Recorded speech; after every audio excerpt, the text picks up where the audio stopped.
در ادامه نمایش‌های امروزه تلویزیونی بهارستان شماره نوبتی آزمون تلویزیونی به پیش منظور شماست و شما امکان دارید که چون همیشگی همراه با اشتراکچیان نمایشی ما در سبقت اشتراک کنید و همزمان میتوانید که با آنها مخلصی نیز کنید.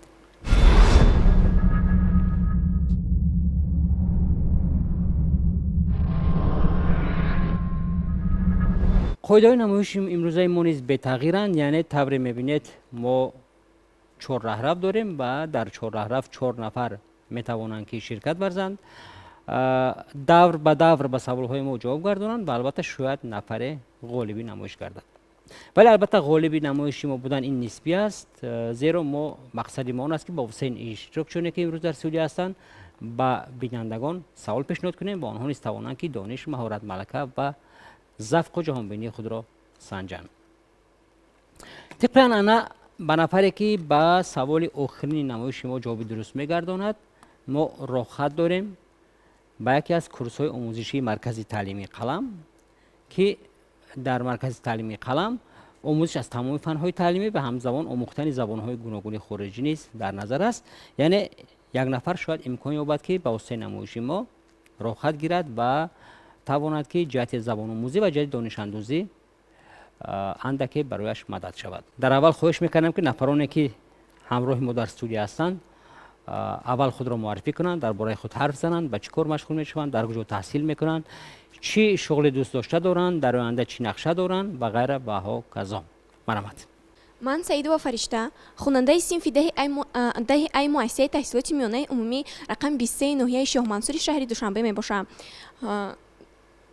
من با فن‌های دقیق از قبیل شیمی، بیولوژی و متماتیک شوق زیاد دارم. در آینده می‌خواهم که دکتر شوم.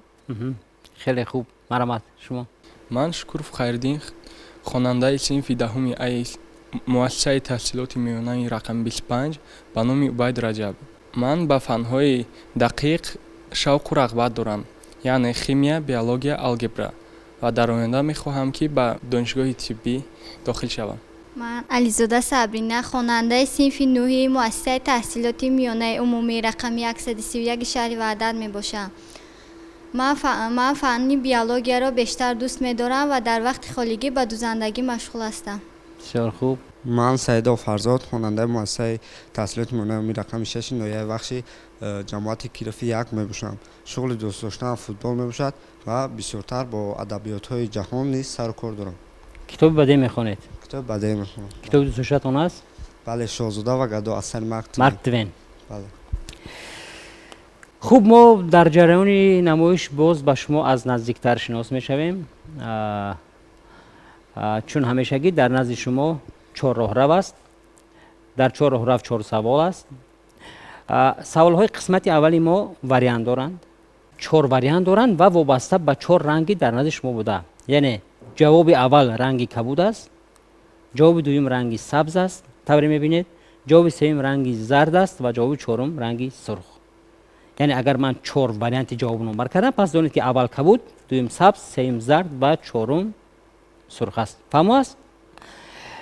در این دور با شما ما 10 ثانیه مهلت میدهیم که فکر کنید، زیرا سوالات دشوار نیستند. پس از 10 ثانیه شما میتونید که رفته به خانه‌چه دلخواه، به خانه‌چه‌ای که شما جواب درست را میحسابید رفته استید. من 4 دریای تاجیکستان را نمبر میکنم. سوال اول است دریای وخش. فرزاد در ناحیه وخش هستید شما. دریای وخش، دریای امو، دریای پنج و دریای کوفرنیهان. 10 ثانیه فکر کنید و رفته به خانه درکاری استید. کدام دریا سرحد تاجیکستان و افغانستان را جدا میکند؟ وقت رفت. کدام دریا سرحد تاجیکستان و افغانستان را جدا میکند؟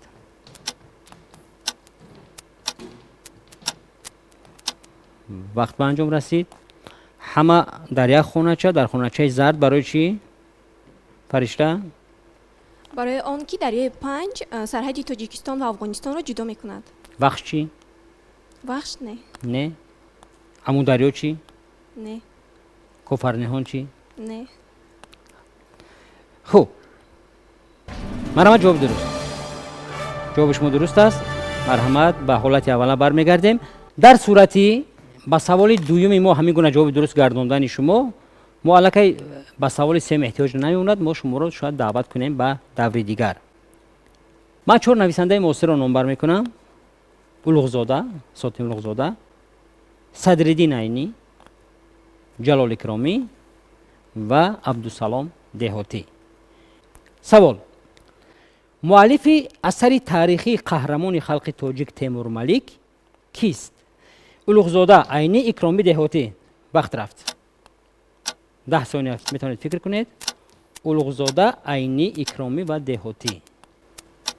مؤلف اثری. وقت به انجام رسید. قهرمان خلق تاجیک تیمور ملیک. فرزاد؟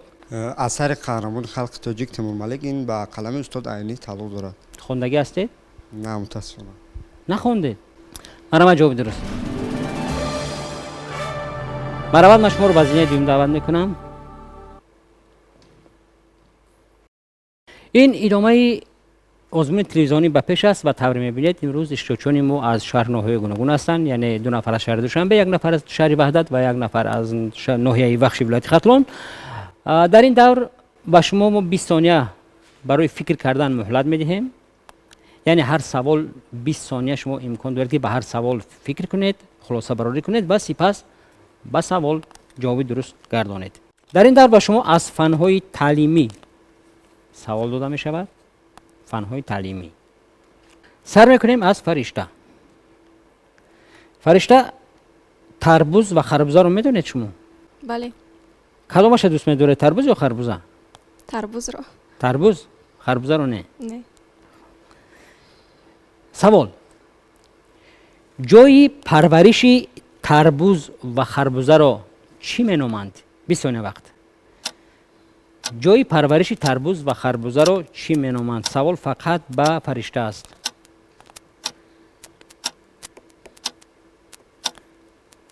مکان پرورش تربوز و خربوزه را چی مینامند؟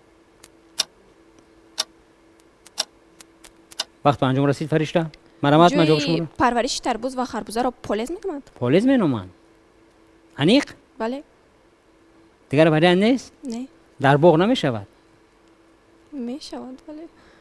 ولی زراعت پولزی است. زراعت پولزی است. به همین خاطر جای پرورش تربوز و خربوزه پولز است. جواب درست است. مرامت شما رو من یک زینه به پیش دعوت میکنم و میگذاریم به خیرالدین. خیرالدین، حرام مغز رو میدونید؟ بله.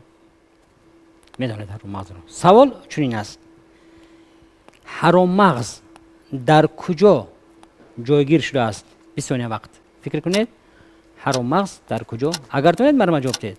در داخل ستون مهره. در داخلی ستون مهره. در داخل ستون مهره. خوب، شما الان که جواب گردونید من وقت رو قطع میکنم. جواب شما؟ در داخل ستون مهره. در داخل ستون مهره. بله. مکان جایگیر شوی حرام مغز برای مهره‌داران در کانال ستون مهره است. جواب درست. مرا من شما رو دعوت میکنم و میگذاریم با صبرینا. صبرینا چی شغل دوست دارم گفتید؟ چی میدوزه؟ کورتا. کورتا. برای همه؟ بله. مردانه، زنانه، کودکانه؟ زنانه. فقط زنانه. در جمهوری تاجیکستان از سن چند سالگی گرفتن شناسنامه ممکن است؟ 20 ثانیه وقت. یعنی از چند سالگی شناسنامه گرفت؟ از 16 سالگی. 16 سالگی؟ 18 نه؟ 16. من شما رو دعوت میکنم به دوره نوبتی. مرحبا. و میگذاریم به فرزاد. فرزاد در یک از نمایش ما شرکت ورزیده بودید. بله البته. چی تاثیرات داشته؟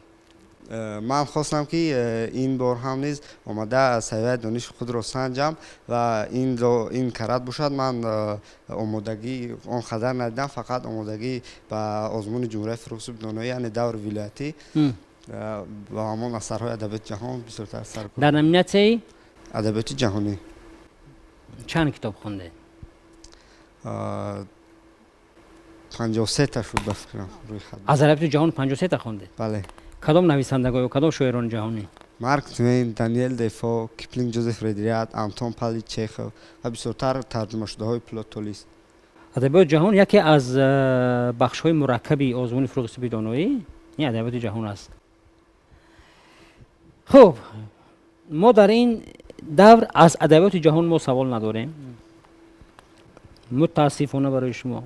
фарзод,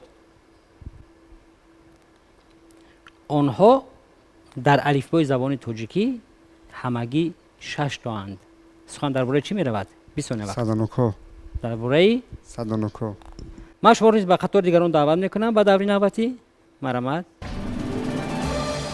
дар ин давр саволҳо боз душвортар мешаванд. саволҳо вале вариант доранд. барои шумо як имкон аст ки аз 4 ҷавоб якеро интихоб мекунед. фаришта, дар вақти холӣ чӣ кор мекунед шумо?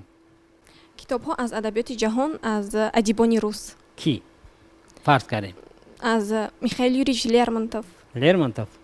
бале ягон чиз аз ёд метавонед дар лермонтов? бале чиро? кадом шеърро? парус? шеърҳои боз шеърҳои дигарашро низ медонам. ман 4 адиби классикиро номбар мекунам. 4 адиби классикӣ: низоми ганҷавӣ, амир хусрави деҳлавӣ, абдураҳмони ҷомӣ, алишери навоӣ. низоми ганҷавӣ, амир хусрави деҳлавӣ, абдураҳмони ҷомӣ, алишери навоӣ. савол: достони дувалронӣ ва хизрхон ба қаламе ки тааллуқ дорад. низоми деҳлавӣ, ҷомӣ, навоӣ. 30 сония вақт. марамат. достони дувалронӣ ва хизрхон ба қаламе ки тааллуқ дорад. ё ин достонро ки навиштааст? низоми ганҷавӣ, амир хусрави деҳлавӣ, абдураҳмони ҷомӣ ва алишери навоӣ.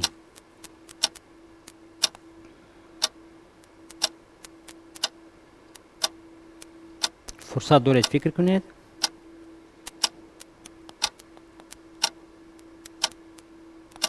дувалронӣ ва хизрхон яке аз достонҳои хеле машҳури адабиёти классикии мо аст. низоми ганҷавӣ, амир хусрави деҳлавӣ, абдураҳмони ҷомӣ, алишер навоӣ ва ҷавоби шумо. марамат. низоми ганҷавӣ. низоми ганҷавӣ. боз чӣ навистааст низоми ганҷавӣ? шумо достони хайр ва шарро шунидед? бале лайла ва маҷнунро шунидед? бале вале асаре ки мо мегӯем дувалронӣ ва хизрхон аст. ба қаламе ки тааллуқ дорад. варианти шумо: низоми ганҷавӣ, амир хусрави деҳлавӣ, абдураҳмони ҷомӣ ва алишери навоӣ. марамат. низоми ганҷавӣ. низоми ганҷавӣ. бисёр хуб, ман ҷавоби шуморо қабул кардам. агар шумо аз рӯи номгузорӣ андаке фикр мекардед, амир хусрави деҳлавӣ дар ҳиндустон умрбасар будааст ва мутаносибан ин достон ба амир хусрави деҳлавӣ тааллуқ дорад. мутаассифона ҷавоби шумо нодуруст аст ва мо мегузарем ба Хайриддин. Хайриддин ба чӣ кор машғул мешавед дар вақти холӣ? ба ҳалли масъалаҳои химиявӣ. химияро меписандед? бале.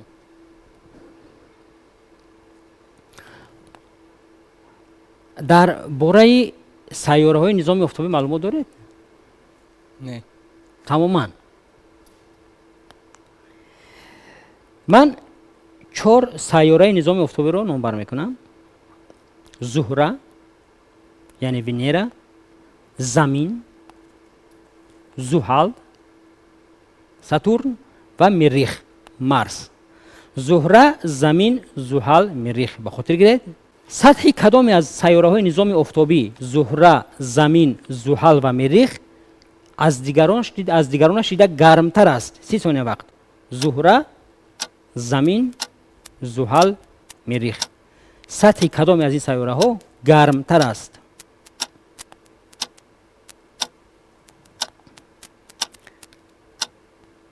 саволҳои даври аввал барои шумо осонтар буданд, вале саволҳо дар ин давр ва даври дигар боз душвортар мешаванд.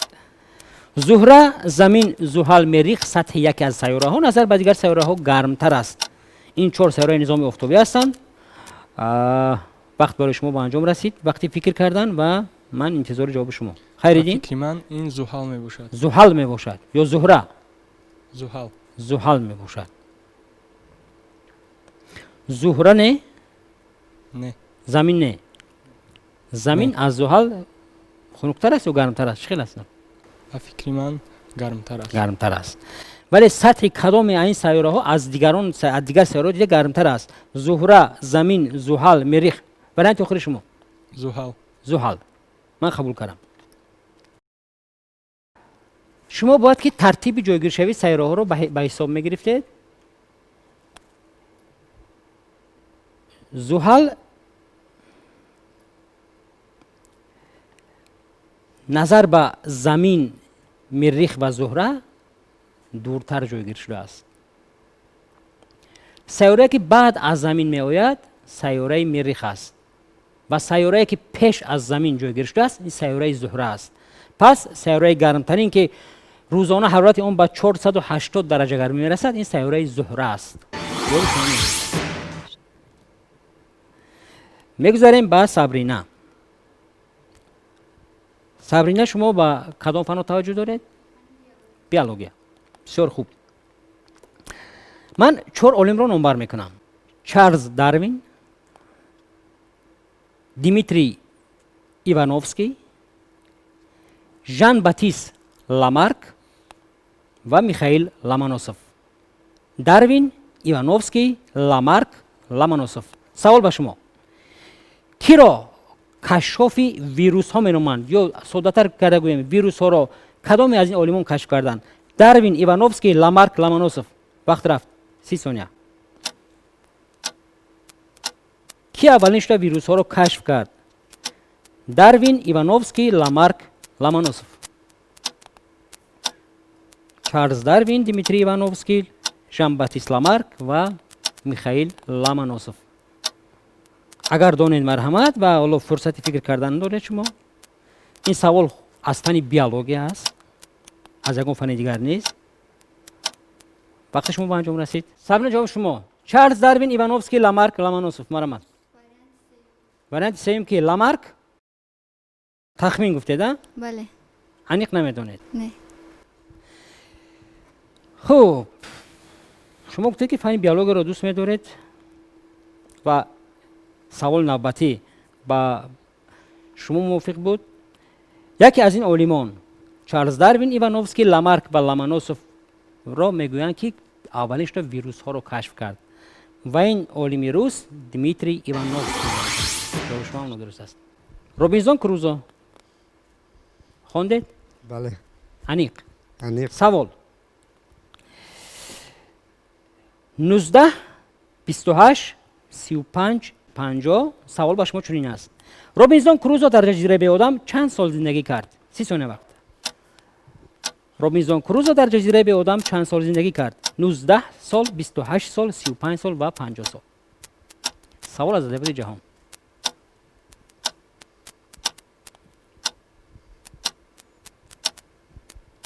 اثر کی است روبینزون کروزو؟ دانیل دفو. تخمین انتخاب میکنم شاید 19 سال. شاید 19 سال. بله. وقت به انجام رسید. برای ما تخمین در کار نیست. 19 28 35 50 روبینزون کروزو در جزیره به آدم چند سال زندگی کرد؟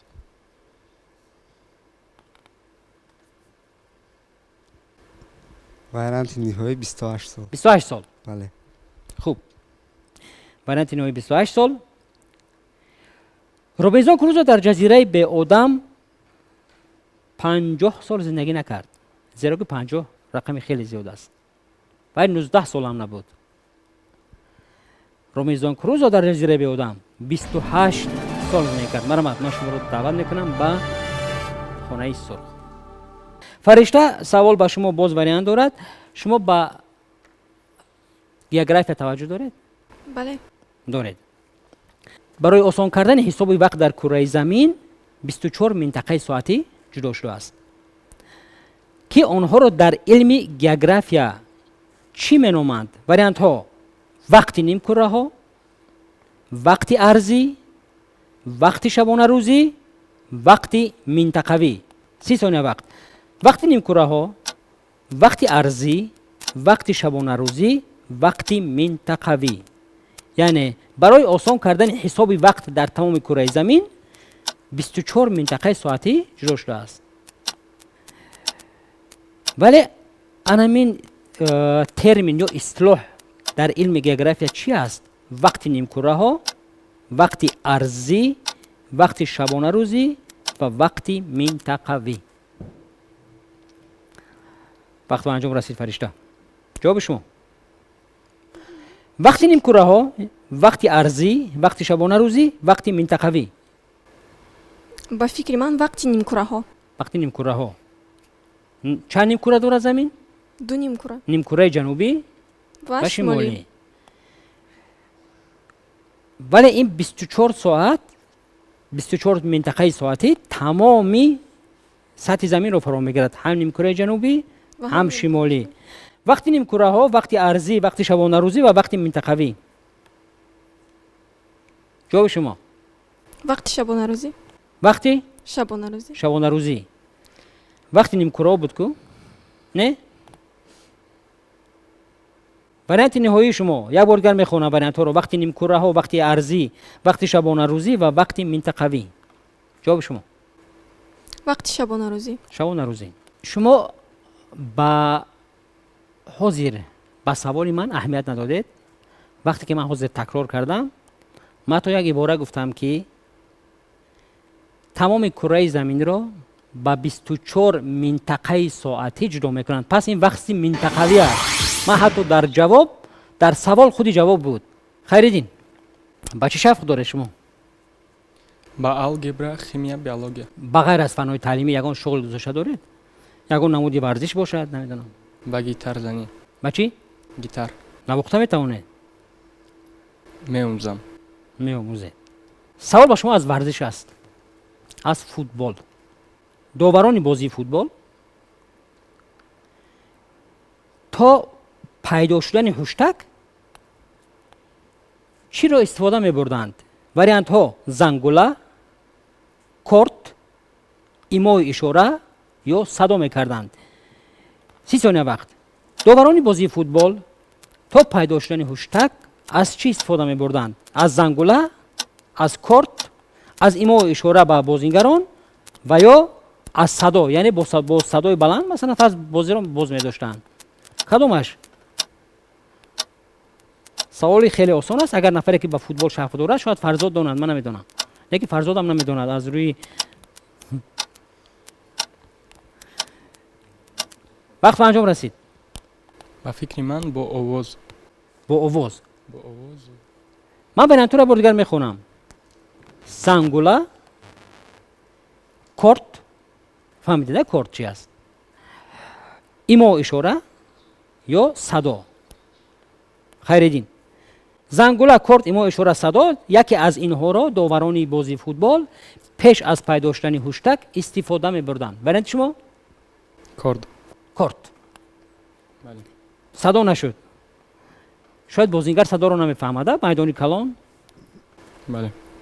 корта мебинад. варианти шумо? Садо. садо. доварони бозии футбол то пайдо шудани хуштак на имои ишора истифода мебурданд, на корт истифода мебурданд, на садо баланд мекарданд, балки зангуларо истифода мебурданд. дар дасти онҳо зангула буд.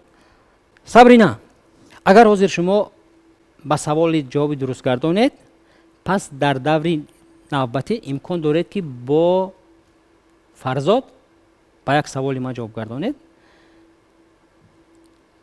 ман 4 солро номбар мекунам. 4 солро.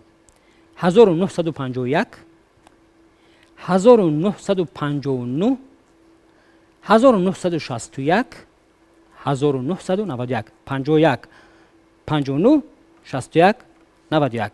аввалин маротиба кадом сол дар Тоҷикистон студияи телевизион ба фаъолият оғоз кард? 30 сония вақт. солҳои 1951, 1959, 1961, 1991. аввалин маротиба дар яке аз ҳамин солҳо дар Тоҷикистон студияи телевизион ба фаъолият оғоз кард. сабрина. 51, 59, 61, 91 ва саволи хеле осон аст, агар таваҷҷӯҳ карда бошед. савол душвор нест.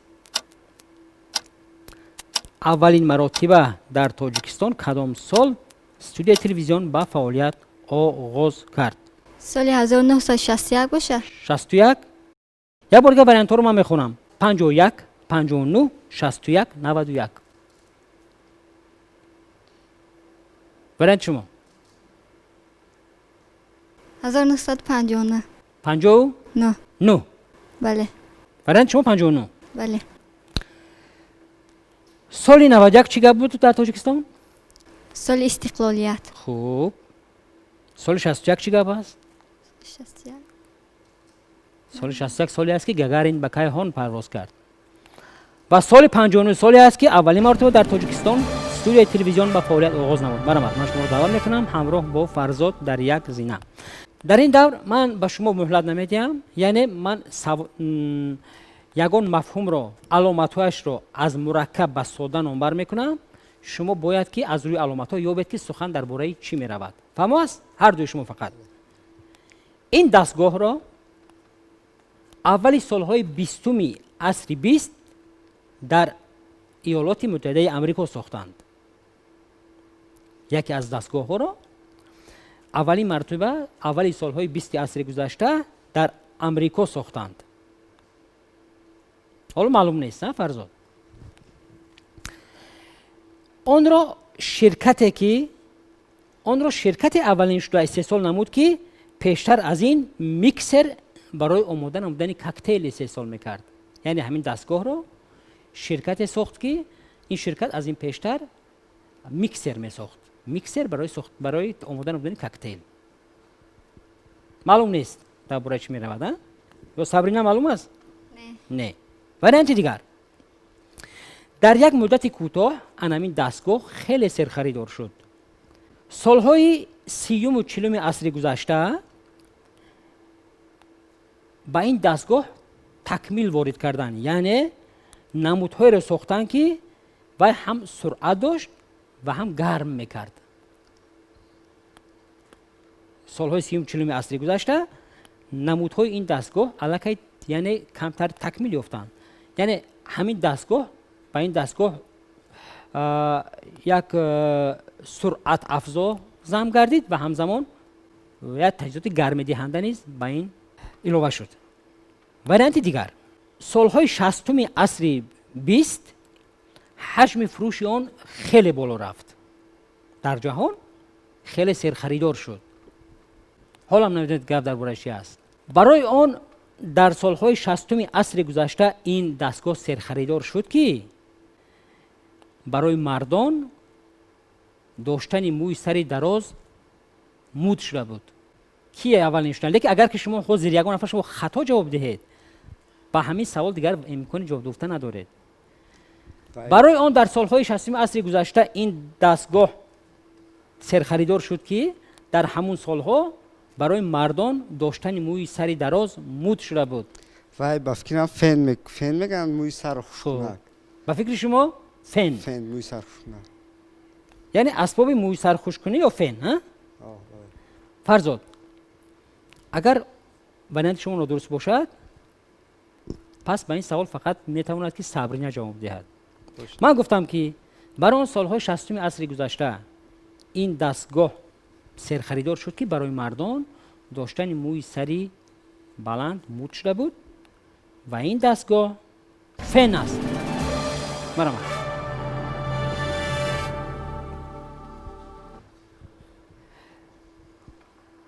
فرزاد، در این دور ما باز با شما روبرو شدیم و یک سوال است. سوالی آسان نیست. اگر شما جواب درست گردانیدید پس امکانی دریافت دسترسی سرتیفیکات رو میکنید، ولی اگر نتوانستید نه. خوب، من برای شما 1 دقیقه وقتم میدهم. سوال عجیب است. سوال فنی نیست. سوال منطقی است. کدام شهر دنیا از یک حصه چیلی، از یک حصه کانادا و از یک حصه گوندوراس رو دارد؟ 1 دقیقه وقت. چیلی، کانادا، گوندوراس، یک شهر دنیا. از یک حصه همین شهر چیلی است، از یک حصهش کانادا است و از یک حصهش گوندوراس. میدونید 3 دولت رو چیلی، کانادا، گوندوراس در کجا جای گیرن؟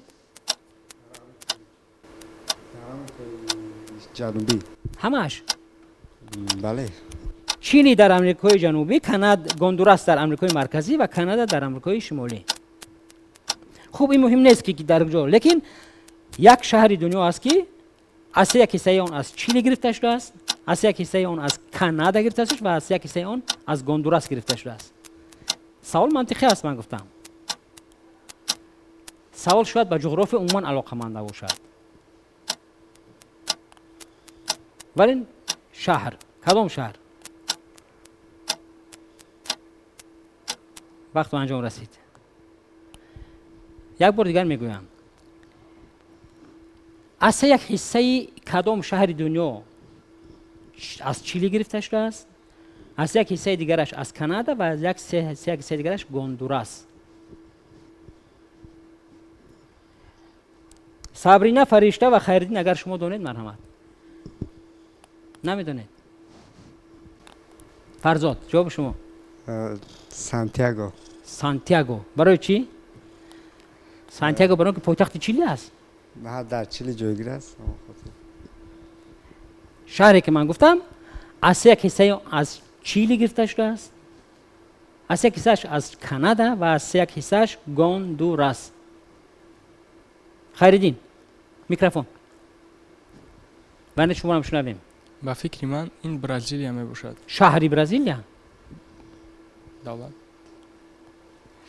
من گفتم سوالی منطقی است. سوال شاید که با گیوگرافی عموما علاقه نداشته باشد. جواب شما فرزاد. این کشور وجود ندارد. ندارد. ندارد. من میگم که وجود دارد، برای که سوال است که شهری که از یک حصه اون از چیلی، از کانادا، از گوندوراس گرفته شده است. اگر وجود نداشت من این سوال رو با شما پیشنهاد نمیکردم. شاید وای شهر دولت باشه. نه شهر است. خیر دولت از شهر فرق میکند؟ وجود ندارد. ندارد. خوب من گفتم که سوال منطقی است. از یک حصه یک شهر عالم از چیلی، از یک حصهش از کانادا، از یک حصهش از گوندوراس. خوب بید چیلی چند حجا دارد؟ شب فرزاد. 2 حجا. میکروفون. 2 حجا. حجا یکم چی؟ کانادا چند حجا دارد؟ 3 حجا. حجا یکم کا. گوندوراس. کدام شهر نشود؟ چیکاگو. وجود دارد شهر چیکاگو؟ بله. من گفتم که سوال منطقی است. برای چی از یک حصه؟ برای که شهر چیکاگو 3 حجا دارد. 2 حرف اولی 3 شهر چیلی، کانادا، گوندوراس. فقط حرف نش نیست. چیکاگو. سوال آسان؟ نه البته آسان نبود. متاسفانه سرتیفیکات به برنامه دیگر میموند، زیرا که شرط نمایش اون است که نفر باید صاحب سرتیفیکات شود که به سوال آخرین ما جواب درست گرداند. سوال‌های جالبی دارید و می‌خواهید آنها رو به اشتراکچیان نمایشی به پیشنهاد کنید، پس این امکانیت را از دست ندهید. سوال خود را با جواب درست و نشان دادن منبع از آن گرفته اید به نشانی شهر دوشنبه، کوچه شیراز 31، تلویزیون بهارستان روان نمایید. نفران فعال حتما قدردانی می‌شوند. تلفن برای تماس 221 95 24. لیکن من با هر 4 نفر شما آفرین میگویم، خیلی غیرت کردید، خودی جرأت کرده اومدن. این خیلی غیرتی خوب است. فرشته مرحمت چی فکر داره؟ این برنامه بهترین بود برای ما، برای سبقت دانش و دانش خود را سنجیدن خیلی کمک کرد. چی به شما پسند ناآمد در این برنامه؟ همش پسند آمد. چی پسند آمد؟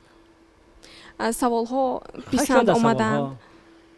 بسیار سوال های شوق‌آور بودند. منطقی نیست در اینجا سوال بود. تشکر. خیرالدین. ман аз омадаам пушаймон нестам ва дониши худро сайқал додам. چی به شما کدام سوال به شما بیشتر شاید پسند آمد از بین همه سوال‌هایی که به هر 4 شما پیشنهاد کردیم؟ футбол барномаи ҳамон савол дар бораи футбол. یعنی دوران فوتبال. صابرینا. با من این برنامه پسند آمد. سوالی که آخران دادن با من این سوال پسند آمد، سوالی منطقی. یعنی از اشتراک قناعتمند هستید. бале. سلامت باشید. فرزاد مراتب دوم شرکت می‌ورزید؟ من سرآول میناداری خود را به تشکیل کنندگان چنین آزمون تلویزیونی به پیش رساندنیم و من بار دوم می شود که تازینه آخری میام ولی راحت رو نمیگیرم، رو افتاده نیستم. من به همسالان خود توصیه دادنیم که آمده در این گونه محفل ها شرکت ورزم و سویه دانش خود را بلند بردارم. کدام نمایش دشوارتر بود؟ نمایشی که پیشتر آمدید یا این دشوارتر بود؟ هر دویش یک خیلی نتیجه داد که. خوب، من به هر چهار شما اظهار سپاس میکنم زیرا که خود جرأت شما این برنامه غالب و مغلوب ندارد. ما فقط با واسطه شما میتوانیم که به بینندگان سوال پیشنهاد کنیم و با ذهن آنها کمترک ذهن آنها رو کمی بعد تحریک درآوریم. تشکر زیاد. ما با خواندن شما برای کمک میخواهیم و باور داریم که با خوب خواندن به مقصدهای خود میرسید که به کسب انتخاب کرده اتون علاقه میرسید و در آینده برای خلق و وطن، برای اولیه خود، برای خاندان خود خدمت کرده میتوانید. мехоҳед дар намоиши мо ширкат варзида донишу ҷаҳонбинии худро санҷед? пас шитобед. нишони имо шаҳри душанбе, кӯчаи шероз 31, телевизиони баҳористон. намоиши ба пеш. телефон барои тамос 221 95 24. شماره نوبتی نمایشی تلویزیونی به پیش منظور شما بود و اگر شما نیز خواهید که همین گونه در سبقت اشتراک کنید پس مراجعت کنید. ما همیشه درخواست های شما رو به اعتبار میگیریم. تا بازدید.